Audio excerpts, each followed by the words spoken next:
A man stands in a parking lot, ready to get into his car, unaware of the danger around him. Without warning, another man appears and kills him instantly. The killer doesn't panic or rush. Instead, he calmly takes a small book, the dead man's ledger, and walks away, leaving the lifeless body behind. Elsewhere, another man enters an office building with two other men. He moves with quiet confidence, and they stand before some kind of boss bookkeeper. He's clean. But suddenly, he silently attacks the two guards and swiftly kills both by stabbing them in the throat. Shortly, he faces the boss and mercilessly throws a baseball directly at his face, killing him in a single strike on the face. The next morning, we see a man coming into a train station and taking a seat in an empty hallway. He will be waiting for the next train. After hours of waiting, he fell asleep on his seat and was woken up by the sudden presence of a man in a wheelchair. The man stares at him strangely and makes a strike of conversation by saying, "There was a time," as if he was about to tell him a tale. Nick got uninterested and urged to stop the chat, but the man boldly introduced himself as Smith. I don't Name's follow. Smith. I'm from out of town. Listen, Mr. Smith, Just Smith. what's a Kansas City shuffle? Smith then begins to start to share a story. His voice is calm but serious, as he tells him about a man named Max and a group of criminals who were heavily involved in horse racing many years ago. Back in those days, horse racing wasn't just a hobby. It was a national obsession. People placed big bets and dreamed of getting rich overnight. Max, like many others, wanted a piece of the action. He heard strong rumors about a particular horse that was guaranteed to win an upcoming race. Believing this tip to be reliable, Max decided to take a dangerous step. He borrowed money from the mob to place a huge bet. On the day of the race, Max took his young son with him. As they arrived, Max asked the boy to wait in the car, saying he wouldn't be gone long. The boy was a bit upset, especially knowing that his father was gambling with borrowed money. You gotta stay in the car.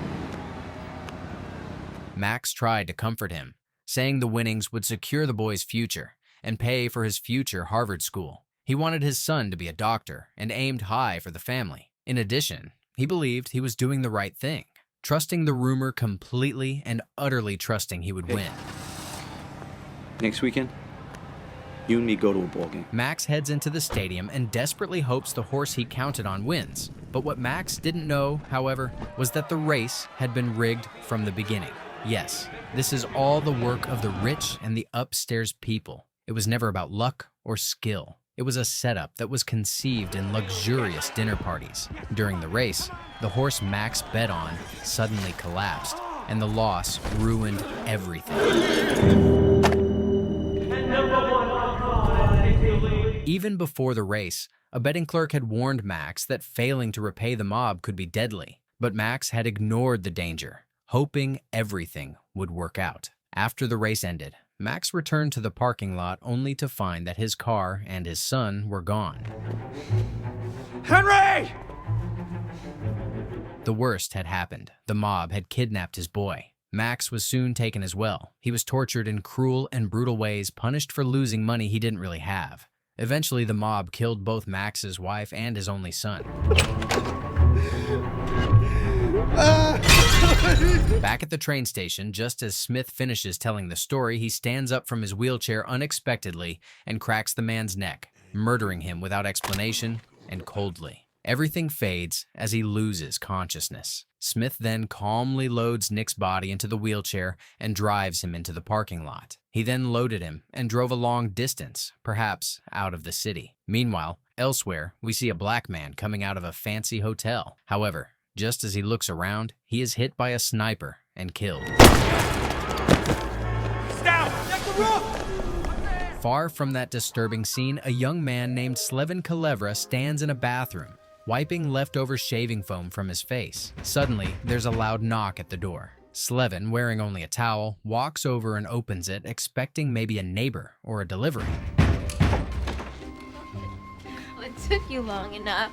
The woman's name is Lindsay. She's clearly surprised to see Slevin, not because of how he's dressed, but because she was expecting to see her friend Nick, the man who owns the apartment. Slevin quickly realizes the confusion and casually jokes about the way she knocked on the door and how tall he was told she would be. He says her knock made her seem taller than she is. Lindsay laughs, clearly impressed by how observant he is. As they talk, Lindsay notices Slevin has a bruised and swollen nose. She asks about it, and he begins to explain. Somebody hit you?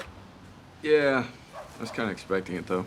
A few days earlier, Slevin had lost his job. Feeling low, he decided to visit his girlfriend, only to find her in bed with another man. Heartbroken and frustrated, he decided to leave town and fly to New York to stay with his close friend, Nick. As soon as Slevin landed in New York, he tried calling Nick. While on the phone, a stranger approached him and asked for a cigarette. I don't smoke, man. Then why don't you just go ahead and give me your wallet and I'll buy my own smokes? The man didn't care, and he suddenly demanded money, and before Slevin could react, punched him in the nose. Oddly enough, the attacker didn't steal Slevin's luggage or his expensive watch. Lindsay picks up on this strange detail and mentions it, showing she notices things most people would miss. Wow. Well, you did break my nose. But overlooked your suitcase. Well, it's heavy. Maybe you thought it would make for a very speedy getaway.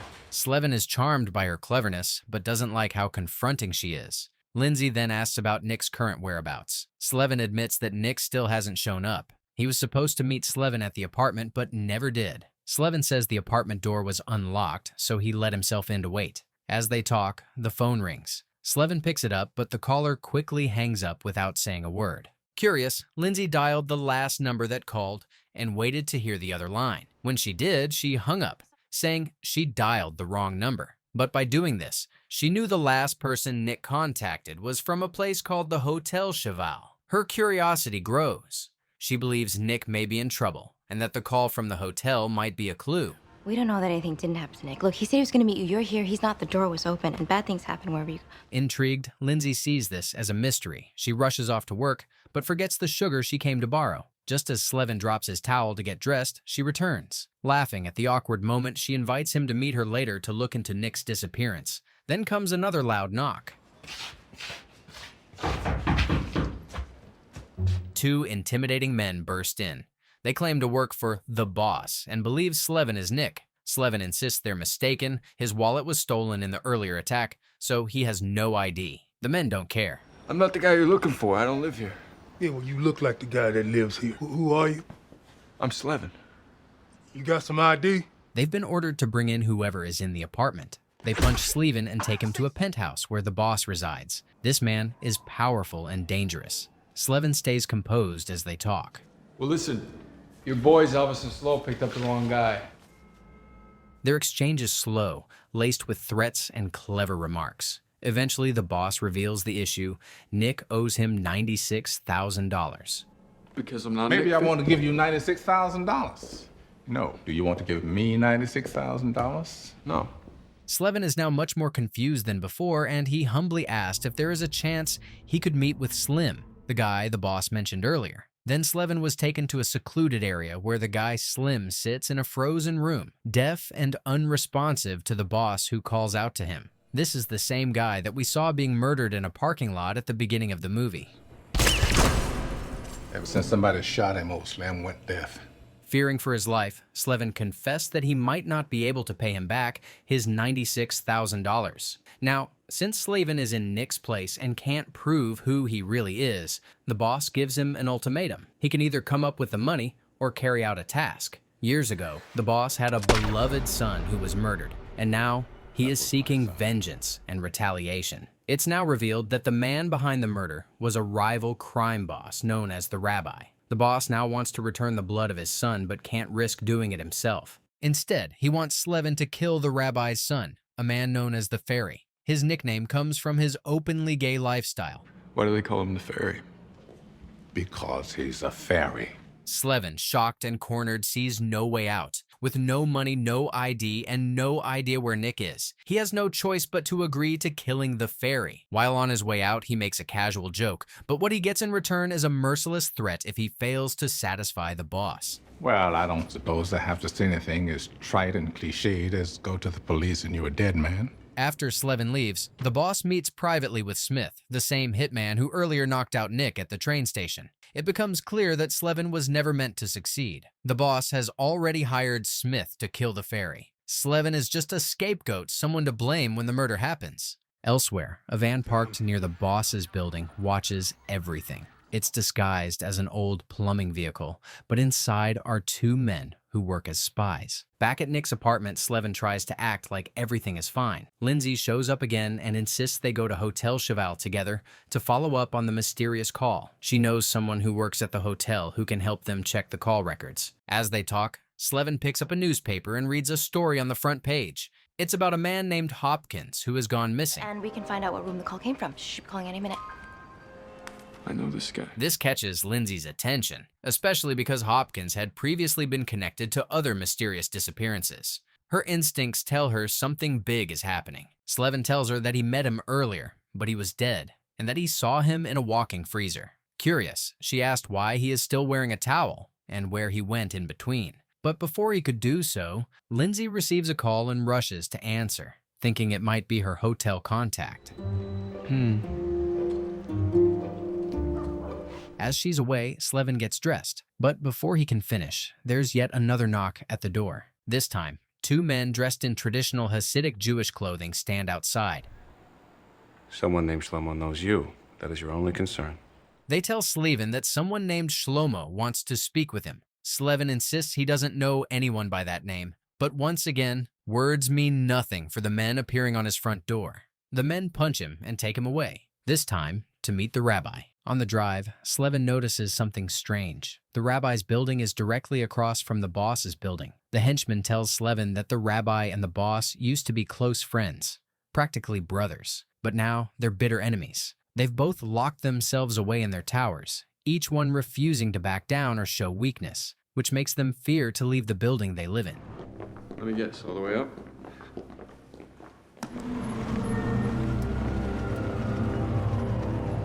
Shortly, Slevin is brought into the grand, dimly lit office of the rabbi, another powerful figure in the city's criminal world. Sitting across from this stern and calculating man, Slevin finds himself pulled into yet another sharp and layered conversation, where both men speak cautiously, testing each other's patience and wit. Must I? Because that hasn't been working out for me lately. But I'm afraid you must. Take yourself, for instance. Yesterday you were better off than you are today, but it took today for you to realize it. But though he keeps his voice calm, the rabbi's words carry pressure. He tells Slevin that he is owed a debt, exactly $33,000. Slevin, already exhausted from being mistaken for Nick, insists once again that they've got the wrong person. He explains as patiently as he can that Nick is only a friend and that he doesn't owe anyone money. The rabbi listens in silence, then coldly responds that it doesn't matter. Slevin now has 48 hours to come up with the amount. No excuses, no more discussion. Once Slevin is taken away by the rabbi's men, the truth behind the scenes begins to unfold. The rabbi confirms that he has already transferred half of the payment for a future hit into Smith's account. The other half will be paid once the boss is dead. The mysterious hitman, Mr. Smith, appears from his hiding corner and quietly answers that soon he will finish the job. It's here that we understand Smith is also secretly collaborating with the rabbi. Curious, however, the rabbi asks why Slevin is even involved, since he doesn't seem necessary to the plan. The kid and I have unfinished business. This small comment hints that Slevin's involvement goes deeper than either crime lord realizes. The rabbi admits that Slevin doesn't seem like Nick at all. He can spot a liar from a mile away. Smith smirks and walks off, quietly confirming that he already knows Slevin's true identity. Back at the apartment, Slevin finds Lindsay waiting for him. She looks excited, as if she's solved part of the puzzle. She explains that she went to the Hotel Cheval, the place where the mysterious call came from earlier. Using a connection who works there, she discovered that the man who made the call was none other than Smith. She even managed to snap a picture of him in the hotel elevator. Yes, but I think that you might, so I take a picture of him using my cell phone, which originally I thought was a total waste because photos look like shit. But when she shows it to Slevin, he says he doesn't recognize the man. However, Lindsay continued to tell him how it went. She tagged Smith and followed him until he entered some building, and she decided to wait for him outside. But shortly and suddenly, a man came out of the building, none other than Slevin. Despite the confusion, Slevin opens up to Lindsay and tells her everything that has happened since they last spoke, from the beatings to the two crime bosses, mistaking him for Nick, and how they are threatening him separately to do a job. Later, Slevin meets with the boss again. This time, he agrees to go through with the hit on the rabbi's son, the man known as the Fairy. Slevin tries to buy some time and asks for a full week to carry out the murder, but the boss refuses. He offers a deal instead. They'll play a game of chess. If Slevin wins, he'll get a week. If not, he has only 3 days. As the game begins, the boss casually mentions that the ferry is under heavy protection. His bodyguards are former military men with years of combat experience.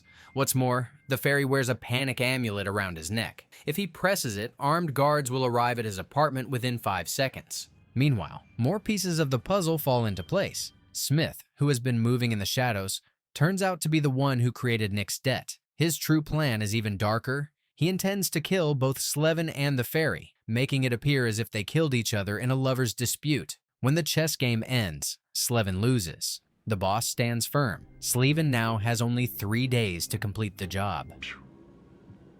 You got 3 days.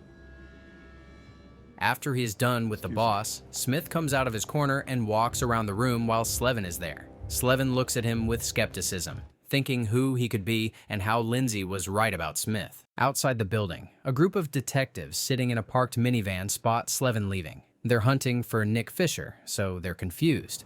Call Murph and see if you got a match in that photo that Marty snapped.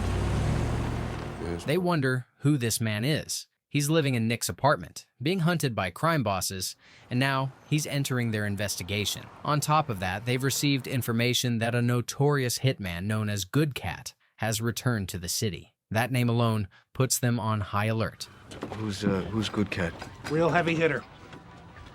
Later, when Slevin returns to the apartment, Lindsay shares new information. She works at the morgue and recently came across the dead body of the rabbi's bookie, Benny Begin, who was killed by a baseball. While she was working, Detective Brakowski showed up. He mentioned that this very man used to be his bookie, and he used to send him all his papers to be done. He now is lying dead cold on her table after being a bookie for the rabbi. Detective Brakowski then turned his attention to the other 2 corpses. He asked how they died and heard from poison. Have a good day. You too, Detective. After what has occurred at her workplace, and from what she can piece together in her head, Lindsay begins to form her own theory. She suspects that Nick is still alive and has somehow framed Slevin. She believes that Nick paid a street mugger to steal Slevin's wallet, knowing it would remove his identity. She also suspects that Nick killed the 2 bookies, since they were the only ones who had seen his face. Before heading back to work, Lindsay invites Slevin to have dinner with her. I don't know. We could go to dinner or something? That evening, while they're out at a restaurant, something unexpected happens. Slevin notices the ferry sitting at a nearby table. You mean the ferry? Yeah. Is he? Yeah. This is absurd. What are you thinking? I'm thinking of a new option. What's that? In the meantime, Detective Brakowski is tagging the targets in the restaurants. They study them, and the coincidence of Slevin and the ferry along with his bodyguards is noted. Shortly, Slevin waits for the right moment and carefully follows the ferry into the bathroom. Unknown to him, Detective Brakowski follows as well, but Slevin locks the door behind him. Marty, the door's locked. Relax. It's not going to go down in the men's room.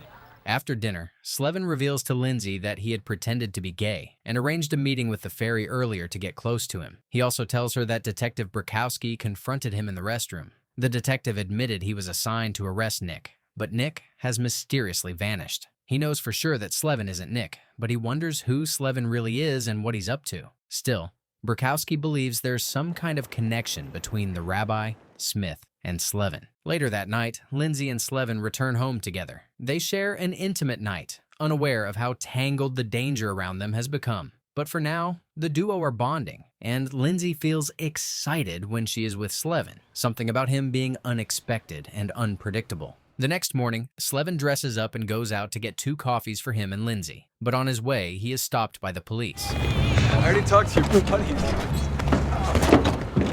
They question him about his identity, and when he tries to joke or be clever, Detective Brakowski punches him to show he's serious. Feeling the tension, Slevin provides his full name, Henry Slevin Kalevra. With no legal reason to detain him, the police let him go.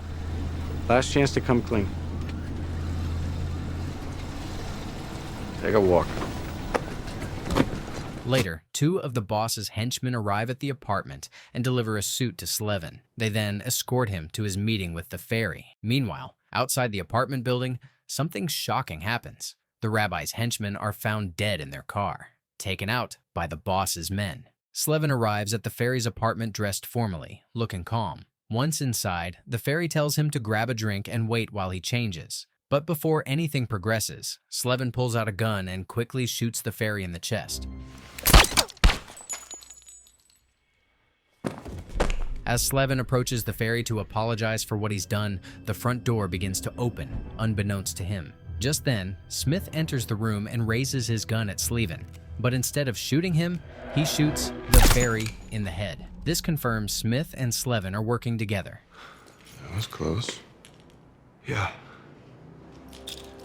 Everything seems to be happening exactly as they planned. Slevin walks outside and opens the trunk of his car. Inside is a dead body, Nick Fisher. Meanwhile, inside, Smith crushes the ferry's panic amulet, ensuring the security alarm is never triggered. Moments later, guards burst through the wall, but Smith shoots all of them with 2 silenced pistols before they can react.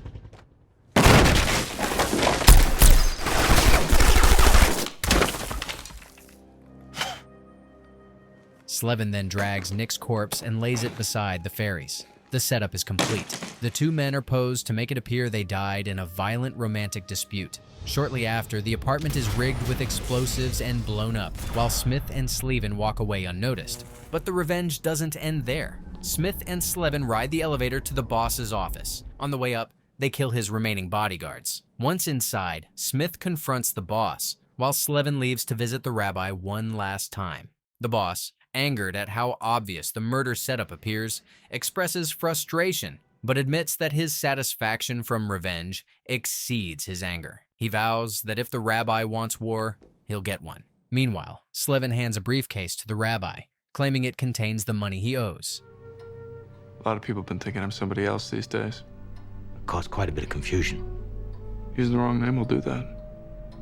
But when the rabbi opens it, the case is empty. At that moment, Slevin strikes him in the head with the object in his hand, knocking him out. Later, when the rabbi wakes up, he finds himself tied to a chair. The boss is also restrained beside him, but things aren't immediately clear. Oh, I've been in this room before. Despite working together to escape, the boss and the rabbi begin blaming each other. The boss accuses the rabbi of killing his son, which the rabbi denies. Suddenly, the boss tells the rabbi he now knows how it feels to lose a son. Confused, the rabbi asks what he means, and the boss proudly reveals that he killed the rabbi's son as revenge. Look at my face, Shlomo. Look at my smile. Shortly after, Slevin calls out to them and stands before them, no longer pretending to be clueless or weak. Slevin explains that he was the one who set up the first bookie's murder in the parking lot. He needed the man's ledger, just as he needed the other crooked bookie's ledger from the office. Turns out it was Slevin all along, committing the killings using poisons and a baseball. He collected both books to find a gambler listed in both, heavily in debt. Got him. That's what I found Nick Fisher. Slevin explains they found Nick at a train station, where Smith killed him and assumed his identity. Knowing Nick owed money to both the boss and the rabbi, they used that to manipulate the 2 crime lords. To fuel their revenge, Slevin personally killed the boss's son with a sniper rifle, prompting the boss to hire Smith to kill the rabbi's son. And wait for you to call the man who does the jobs that no one else wants. After getting everything in motion, one thing remained: making Slevin appear like a victim. Smith broke his nose to add credibility. He also convinced the rabbi to protect his son, entangling both men in a trap. This gave Slevin and Smith full access to both operations. Meanwhile, the rabbi tries to bribe Slevin, offering double the payout. But Slevin smirks, saying, "There is no they." There is no they. I did this to you. Slevin finally introduces himself as Henry, the son of Max, the man they murdered years ago. Smith, the feared hitman, is revealed to be the man who raised Henry after a moral crisis stopped him from killing the boy. With his identity revealed, Slevin puts plastic bags over both men's heads and tapes them shut. They die, gasping for air, killed the same way they killed his father. Elsewhere, we learn another dark twist. Lindsay had taken a picture of Smith, and for that, she was supposed to die. Smith told Slevin that she couldn't be allowed to live. Meanwhile, Detective Brakowski receives a call revealing Slevin's true identity. He learns the horse Max bet on was named Lucky Number Slevin, and that Kalevra, Slevin's last name, means bad dog in Hebrew. a nod to Smith. Burkowski realizes he also played a part. Years ago, he killed Slevin's mother to cover gambling debts. Accepting his fate, he sits silently in his car. Slevin appears in the back seat, raises a gun, and shoots him, completing his years-long plan of vengeance. Bad dog.